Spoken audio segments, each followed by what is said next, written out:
the Lord. யோசுவா கதை. மோசே தாத்தா இஸ்ரவேல் ஜனங்களை வழிபடுத்தினாரு. மோசே தாத்தா விவசாயி ஆனதுக்கு அப்புறமேட்டுக்கா யோசுவா வந்தாரு. யோசுவா வந்த உடனே அப்புறமேட்டுக்கா யோசுவா பயந்தாரு. ஏசப்பா என்ன சொன்னார்னா, நீ பயப்படாதே, நான் உன்னோட இருக்கிறேன் அப்படின்னு சொன்னாரு ஏசப்பா. அப்புறமேட்டுக்கா யோசுவாவை இஸ்ரவேல் மக்கள்கள் கீழ்ப்படிஞ்சாங்க. அப்போ அப்புறமேட்டுக்கா அங்க வேவுகாங்குக்கு போக 2 பேர் அனுப்பிச்சு விட்டாங்க. அப்புறமேட்டுக்கா அவங்க போய் எந்த பட்டணத்துக்கு போனாங்க? எந்த பட்டணம்னா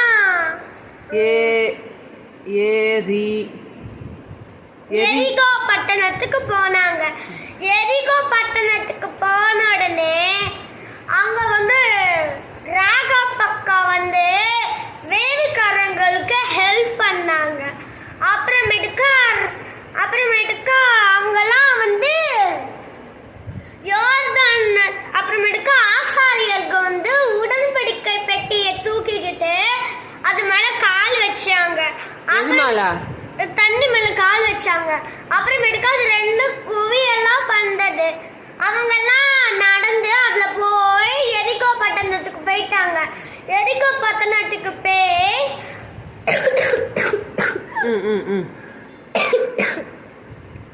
அங்க போய் என்னாச்சுன்னா, அங்க 7 நாள் சுற்றுனாங்க. 7ஆவது நாள் 7 தடவை சுத்துனாங்க. 7 தடவை சுத்தி முடிச்ச உடனே எக்காலம் உருனது, அது இடிஞ்சு விழுந்துருச்சு. ராகாப் அக்காவும் ராகாப் அக்கோட ஃபேமிலியும் காப்பாற்றப்பட்டது.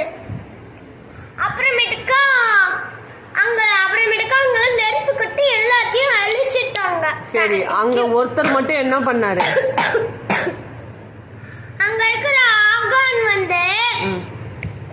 எல்லா திங்ஸையும் எடுத்துக்கிட்டாங்க. என்னென்ன திங்ஸ் எடுத்தான்? ஷால்வை, 50 கோல்ட், 200 வெள்ளி, அப்புறம் பாபிலோன் ஷால்வை. பாத்து பாபிலோன் ஷால்வை எடுத்தான். அது அவனுக்கு என்ன தண்டனை கிடைச்சிச்சு? அவனுக்கு என்ன தண்டனை கிடைச்சதுன்னா, கல் எடுத்து அவன் எரிக்கிறது. அது எரிச்சு முடிச்ச உடனே அவன் செத்துட்டான்.